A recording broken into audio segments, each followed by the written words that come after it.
Cruise and Travel News, Saturday, the 6th of June, 2026. Good morning. This is Bruce with Lap of Luxury Travel, bringing you today's cruise and travel news. Our top story today comes from Caribbean Princess, which temporarily lost power while sailing from San Juan to Port Canaveral on June 5. Some passengers initially believed the outage involved the ship's engines, but Princess Cruises confirmed propulsion remained operational. Power was restored after approximately 1 hour and 15 minutes, and the voyage continued. In Celebrity Cruises news, Celebrity Cruises has temporarily frozen changes to select Celebrity Reflection reservations while a system update is completed.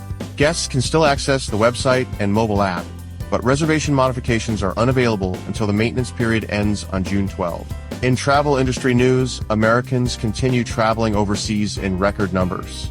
According to new data from the National Travel and Tourism Office, more than 9.3 million Americans traveled internationally in March 2026, an increase of over 5% compared to last year, and more than 11% above pre-pandemic March 2019 levels.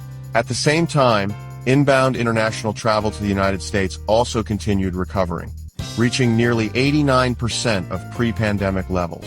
And in airline news, several Lufthansa crew members were injured at Frankfurt Airport when the nose gear of a Boeing 787 Dreamliner unexpectedly collapsed while the aircraft was parked at the gate preparing for departure. Passengers had not yet boarded, but crew members and ground personnel were on board at the time of the incident. Several crew members required medical treatment.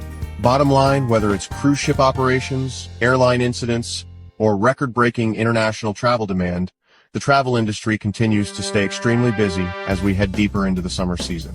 Call Bruce or Melissa today at 800-462-6807 or visit www.lapofluxurytravel.com. No planning fees, no upfront costs, full platinum concierge service and trip overwatch from start to finish.